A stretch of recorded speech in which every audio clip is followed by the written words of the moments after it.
In today's episode of our photography review show, we're going to be looking at your images and seeing if they are worth it to be used as a cover photos for the famous National Geographic.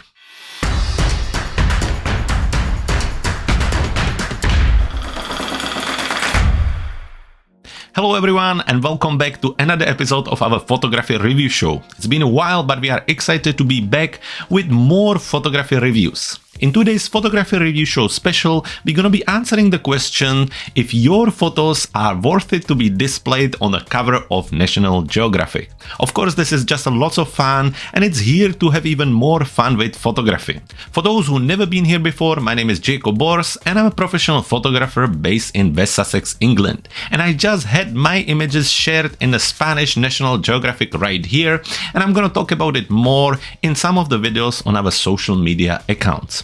One more thing to remind you, next week we're going to be back to our usual show and you can join us by joining our membership Clever Photographer Plus. You can head to our website cleverphotographer.com/membership and learn all about this great membership where for very little fee you get a monthly theme bundled full of textures, overlays, skies, presets and lots of other digital photography tools. So part of it is also access to this photography review show, and if you want to join us, make sure you check it out. That's all of that out of the way, and now let's jump into it and start with the reviewing.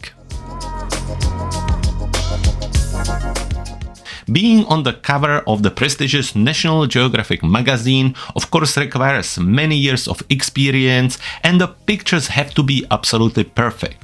This is the reason why only very small percentage of people get the chance to be there. However, I still thought that it would be fun to look at your images and see if they could be there. Once again, I have a little bit of experience with working with the people from National Geographic and therefore I have an idea of what are they looking for when it comes to image and when it comes to the image quality. So I'm gonna take it very easy today, but we should have a lots of fun and we should look at some of the images you sent to us. So I have 7 photographers. I got more than 7 images, but I really kind of just chosen the ones which could be possibly on the cover, and then I apply them to the cover so that way you can see how would your image look if it would ever get the chance to be there. So let's jump straight into it. We are in Photoshop today because it's kind of easy to go through the images and we're not going to be doing any editing here. And we're looking at the first image here from Lelia M. So this is a beautiful white wolf. It's actually a very nice image. Let's just zoom in a little bit. The quality is very decent. The blur and the depth looks very good too. The cropping looks good as well. And when you try to apply it to the cover, it would look something like this. And I think the result is very cool. I'm quite happy with it. Obviously, there could be a text of why wolves matter. And I think it would look very cool. I think this image could easily be on a cover of the National Geographic with the way how it was captured, with the composition. I think it's very nice. I haven't really found anything wrong with it, and you should be really happy with the picture and with the result. Moving to the next photographer, we have a picture from Lieve. Lieve Snelling is one of our members from the Clever Photographer Academy, and she sent us this image right here.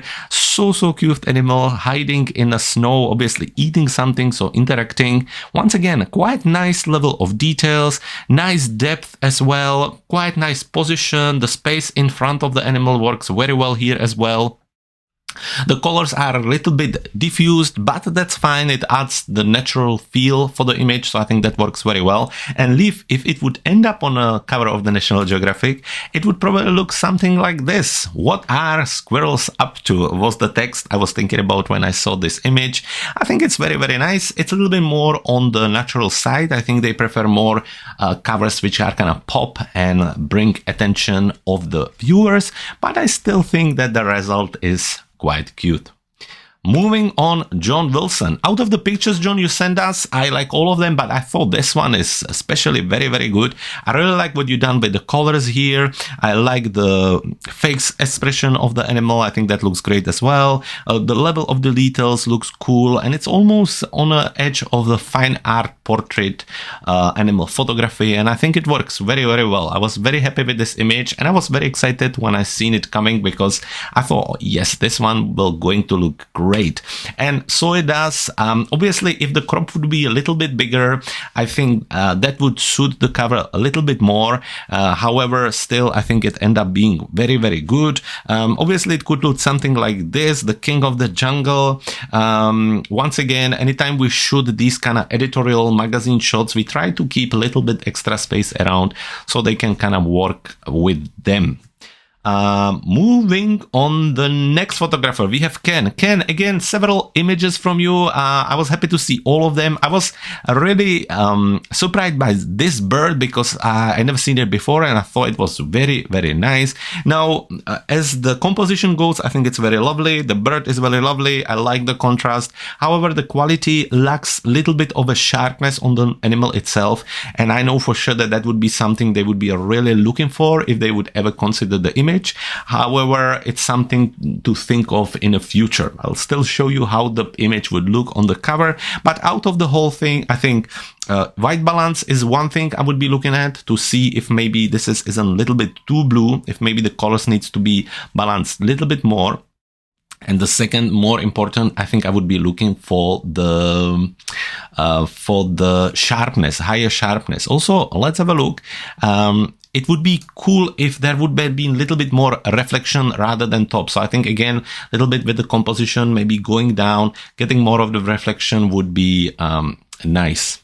So when it would end up on the cover, it would look like something like this. And I think it's very, very cool. I think the picture fits to the magazine perfectly. I think that's nicely done. The empty space actually helps to give them some space for the main sign, and then there is still enough at the bottom to add more text if they would need to. However, again, the sharpness and the white balance would be the two things I would be looking at. Which brings us to Blake. Blake again sent us multiple pictures. I was happy to see all of them. I wasn't really sure which one would fit this kind of photography assignment. And then I thought this lizard, let's give it a go. And the result ended like this. And actually, I thought it was quite cool. I quite liked how it ended up. I think it fits quite nicely.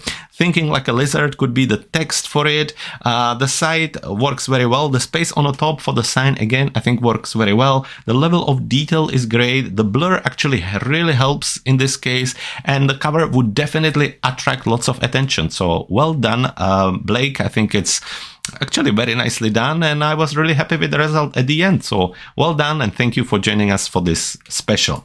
Which brings us to Evgeniy. Evgeniy, again, multiple images. I wasn't really sure. I tried each one of them, but I thought the butterfly worked the best at the end of it. So if you would use the butterfly for the cover, it could look something like this, and I think it would be super cool. It's all about to start, you know, all about the spring and the colors coming up and the butterflies returning.